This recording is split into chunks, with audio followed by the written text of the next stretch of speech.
नाज़रीन, मुल्क भर की तरह हैदराबाद में आर्मी पब्लिक स्कूल के शहदा की याद में सियाहत दिन मनाकर रैलियां निकाली गईं। मजीद बता रहे हैं जान अली लगारी। जान अली, बताइएगा क्या तफसील है? हाँ जी बिल्कुल, इस वक्त मैं मौजूद हूँ हैदराबाद प्रेस क्लब के बाहर, जहाँ हैदराबाद यूथ अलायंस की जानिब से 16 दिसंबर पेशावर APS स्कूल में शहीद बच्चों की याद में एक तकरीब रखी गई है, जिसमें उनकी तस्वीर को भी नुमाया किया गया है और गुलबाशी भी की गई है।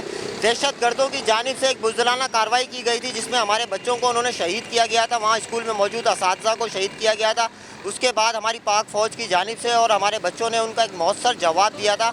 हमारे साथ कुछ नौजवान मौजूद हैं, उनसे बात करते हैं कि इस जो हमला किया गया था उसके हवाले से और आज के तकरीब के हवाले से उनका क्या कहना है। जी, हम यूथ अलायंस के प्लेटफॉर्म से हम ये जो दुश्मन को बताना चाहते हैं कि हमारे जो बच्चे थे, APS के जो भाई थे जिनको तुमने शहीद किया था, तो उनके साथ हम इज़हार यकजहती कर रहे हैं और उनके साथ हम खड़े हुए हैं। और दुश्मन को हम ये पैगाम देना चाहते हैं कि आप कुछ भी जिस तरह की जो है बुज़दिलाना कार्रवाइयाँ कर लें, इंशाल्लाह हम पीछे नहीं हटेंगे और हम हर किस्म के जो बुज़दिलाना कार्रवाइयों का जो है हम मज़म्मत करते रहेंगे इंशाल्लाह।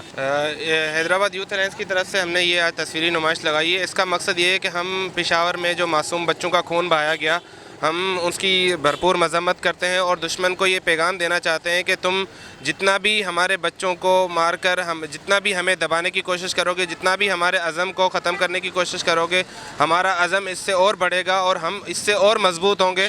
और दुश्मन ये सुन ले कि हमारे बच्चे भी और हमारे बड़े और हम हर तरह से दुश्मन के ख़िलाफ़ खड़े हैं और उसको ये भरपूर पैगाम देंगे कि हम पाकिस्तान को कभी टूटने नहीं देंगे और हम तुम्हें तोड़ देंगे। जी बिल्कुल, यहाँ मौजूद नौजवानों का कहना था कि इस बुज़दिलाना कार्रवाई से हम ना टूटे हैं और ना कभी टूटेंगे। जी शुक्रिया जान अली।